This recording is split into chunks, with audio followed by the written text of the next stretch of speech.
Yeah, we're going straight into the second map, Habitation Station, and starting to the top left with a 1-0 lead in the best of 5 series here at the quarterfinals at Aces ROG 2014. We see the Terran player for Team Millennium. It is ForGG with a great game one.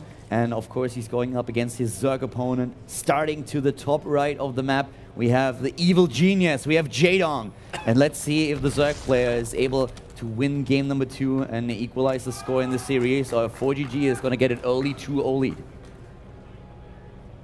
And it will be very interesting to see if Jaedong will take that gold base. Most likely not, because you'd like to create distance between you and the Terran, whereas the Terran tries to close the gap. So primarily it's a Terran base, but we'll have to wait and see whether Jaedong prepared anything special for this map. Yeah, usually what we see on this map is that the Zerg player either takes it as the 3rd or the 4th base. Earlier than that is quite unusual. What we have on the other hand now for the Terran players, once again this early gas. So we will once more see a few Reapers just trying to find out what exactly Jaedong does. And on a map like this, where the push distance between the two bases is very small, as a Terran you really want to know, is there gas? And how much gas did he mine? Do I really have to worry about him going into, let's say, a roach push? Or is he just going to try and take an early speed for his Zerglings? But so far, Jaedong just getting his hatch first, as you would expect already. Gonna follow things up with a pool here. And he's already with an Overlord in position to scout the barracks and will move into the main base to see the gas of ForGG. So those Reapers are gonna be out very soon. And then let's see how exactly the Terran player is trying to open up this game. And last game, ForGG overstretched a little bit with his Reapers. Of course, it is difficult on Polar Knight to get in and get out, just like Bilbo Baggins did. But in this game, try hard. In this game, it would be nice for ForGG if he didn't lose those 2 Reapers. They do add a lot of damage alongside with the first 2, then 4 and 6 Hellions. And losing those did hurt him a little bit. And I feel like it kind of contributed to him losing his Hellions after that, because he felt antsy about how the early game went. So try to keep those alive. Yeah, for now with ForGG, we actually also with Jaedong, we have the gas taking. The Reaper is going to jump into the main base, and you of course really want to maybe even snipe the Harvester here, but that usually doesn't happen, especially when you go up against an opponent of the caliber of Jaedong. You know that it's very unlikely that he could get a lot of damage done. And thinking about game 1, he didn't even kill a single Zergling. That's how good the unit control of Jaedong actually was there. But for now, the Terran player taking his own natural, going for the command center here and just following things up as usual. Straight into the factory here for the Hellions. He's going to try to keep those Reapers alive this time so that he can really execute a bit more pressure than he was able to do in game number 1. But so far the Terran is he's just doing his thing, trying to annoy the Zerg player as much as he can. He knows that once the Queen's out, they will put a stop to the entire harass. Doesn't lose the Reaper here. That's already everything that he wanted to do. And of course the scouting information themselves already a huge win for him. Yeah, it always seems to me very much like a dance. It's like 2 lovers, 2 partners dancing together. You both know the moves. You start in the same way, and then eventually it leads to, well, whatever it leads to. They seem to be making the same moves. Usually sex. And in this game, victory or defeat. Yeah. I don't know. I wouldn't watch. I'm glad you finished that sentence, Calder. Thanks. You were thinking it. I was. I will never admit to that. Well, Reaper number 1 is already down, and Jaedong is chasing the second one hard. Of course, his own speed is about to be completed, and that's the time for the Reaper to get the hell out of there, since the Lings will be just way too fast and chase it down. And yeah, I don't think that Reaper is going to have a happy ending. Nope, he's definitely going to die here. No happy ending for that Reaper. Nope. And well, back at home, ForGG does basically what we saw already in game number 1. He goes straight into the 3rd base. Jaedong also now claiming his 3rd expansion here, or the 2nd expansion, the 3rd base, going into additional gas. And it's very likely that we just see the standard stuff from Jaedong again. But actually, he's going into a Roach one right now. Okay, so is this going to be the 4 Roaches try to chase away the Hellions, get my creep spread up? Yeah. Or is it the 4 Roaches that move directly and ignore the Hellions and say there's 10 more coming where this came from? Nah, it's way too late. And with him taking the 3rd base, he's going to get 4 to 6 Roaches and then just try to work against the Hellions. I don't really see him to overcommitting against this. He's not up against mech. We already see the stim upgrade for ForGG, and that's something that Jaedong will find out very soon. I would be a little bit surprised if he goes for a lot of aggression there, but he has quite a couple of Overlords lined up. So actually, he could go into, yeah, he's going into 8 roaches here, a lot more than I expected. But with the extra overlords that he built, it really looks like he wants to push on 3 bases. Not really a timing push where he says like, I want to win the game right away. So far, it really looks like he just wants to poke a little bit more. But now we have a bailing nest suddenly on the production tab, and that changes things. Yeah. It does look like your initial thoughts about this game, about Jaedong's capricious nature and tendency to launch into unexpected all-out attacks are coming true, Kaldor. He is doing a big roach attack on this map, this time backed up by Bailings. Yeah, I actually thought he would, if he would do one, I thought he would really do it on 2 bases, but he does it with 3 and a little bit later than I would have expected. Currently his harvester count is at 39. And well, with the Bailing Nest, he can do a lot of damage there, but ForGG already kind of knows what's going on. So back at home, we see double Evolution Chamber going down for Jaedong. He wants to do damage here, but he's already droning up behind it. So this is not really an all-in. This is something that is designed to do a lot of damage, and he's risking a lot with it. He's already sacrificing economy, but his thought here is just, I want to do damage, I want to put him in a bad place, and back at home, I just follow it up with macro.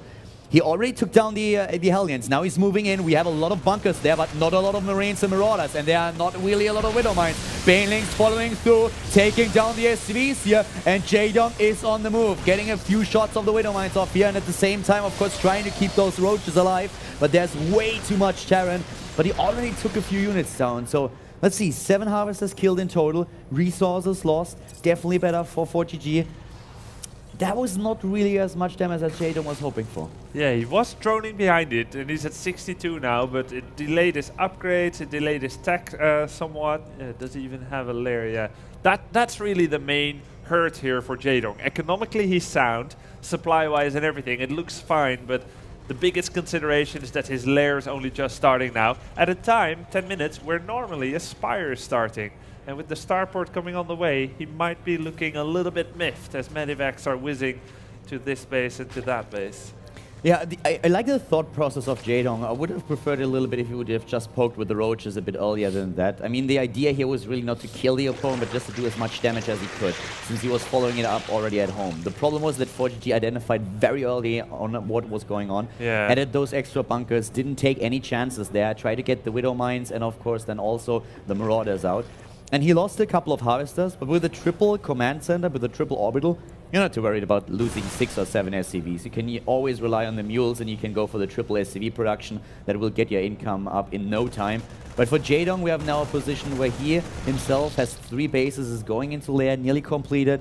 But a bit problematic for him is really that ForGG is already moving out and claiming that gold expansion, and that will give his income a huge boost and advantage over the Zerg player. Yeah, and you saw that Overlord hanging there, but it was with a lair 95% finished. Of course, the lair unlocks the ability to do generate creep ability on the Overlord, which would allow him to make the command center unable to land there. A move that Jaedong has practiced and timed a lot. As you see, the Overlord was ready, but he wasn't able to do it because of his unusually late lair finish timing. Most of the SCVs that Jaedong killed were actually prepared there. They were standing still to the front, so he's still comparatively lucky with the way that went.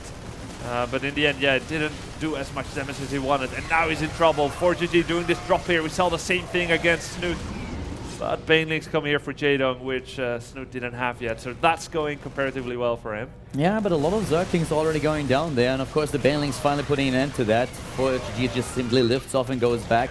But we have still this double drop on the map, so he could go in and do damage another time. For him, it's important to make sure that the Zerg player doesn't have a gold expansion on his own. A nice spread there on the Widow Mines, really well set up. But for Jaedong, we have a 4th base coming in right now, at the bottom right. That kind of makes up for the lack of the gold a little bit. And of course, always keep that Spire in mind that is about to be completed. So the Mutalists will then be able to do something against those medivacs. What I really would like to see from ForGG is actually a Viking, because he must have seen all these overlords just hovering around his bases with the medivacs already. There are so many of them. A single Viking would do so much. Now that the Mutalists are out, of course, it's a little bit difficult to really make that work.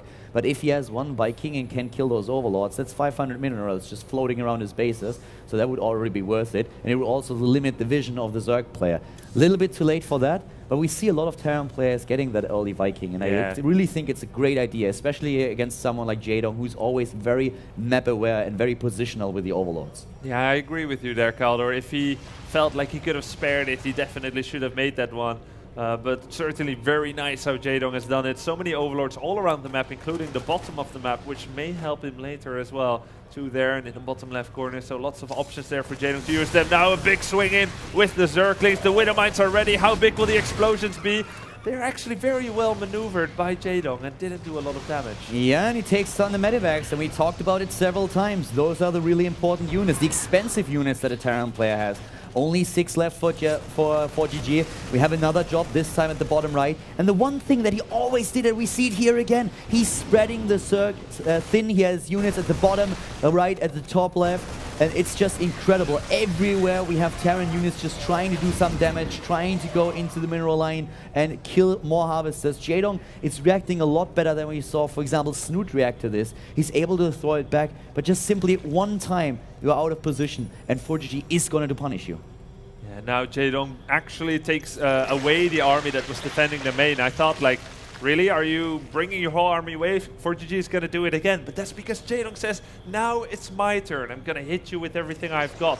I don't want to be in this position where you attack me left, right, until I get whittled away into nothingness. That's where Jaedong is really strong now. With the 2-2 upgrades, and ForGG is not there just yet. This is an upgrade lead that the Zerg player has, and Jaedong is moving in right now, trying to go for those Widow Mines, taking them down with the Banelings. A couple of really good shots going off before that happens, though. And the Zerg player already preparing for the next step. The Infestation Pit is now coming up on the production tab, whereas once again, the Terran player for Team Millennium has a double job headed towards the main base of Jaedong. The scan takes down the tumor. I love that Jaedong actually spread creep in his main base. This is so smart. It gives him vision, it gives him the speed advantage.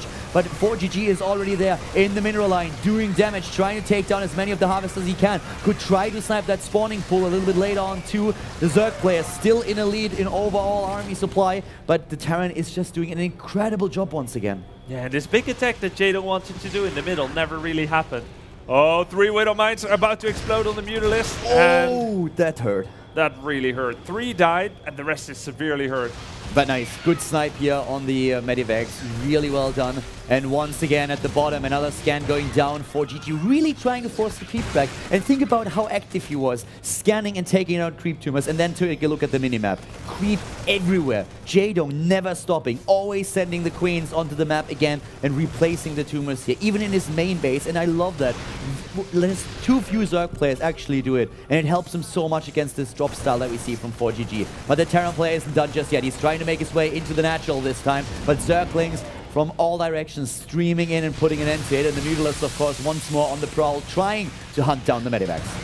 Yeah, truly phenomenal job there on the group spread by Jaedong. And very nice injecting as well. He just lost the queen at the natural by that snipe out by ForGG. His supply is still looking really good despite losing aim. Oh my god! Those Banelings got hit as well as the Mutalisk. Mutalisk really taking a lot of damage there, especially since the Marines are now moving in and Jaedong moves his units back. He has a couple of Zerglings on the high ground. And the Mutalisk! And the Mutalisk once again completely out of position. And Jaedong, oh my god, he loses all of them. ForGG, he unwraps his present and all the Mutalisks are dead. This is something that probably the Terran player didn't even expect. Jaedong was busy somewhere else on the map. One misclick maybe, the unit control lacking for just a second, and the Terran player immediately capitalizes on it. Yeah, that was way better than the wildest dreams so ForGG could possibly entail. Everything was going well for him, but that well with the Mutalisk, unguided projectiles for just a bit. Suddenly ForGG capitalizes on this monumental mistake. He's everywhere again. Top right, bottom right. He drops the fourth. He drops the main base. There's even a gold base coming up for Jaedong already. But ForGG, he is once more everywhere on the map, doing so much damage. Jaedong can't withstand this much pressure. GG. And the Millennium player goes up 2-0 against the Tyrant. Unbelievable. Who could have predicted this? Well, after yesterday, I thought it would be really difficult for Jaedong to withstand ForGG's pressure play, but I thought that we would still go at least in a 4 game. So right now with a 2-0 lead, you need one more map. A single map is all that ForGG needs to advance to the next round, to the semifinals.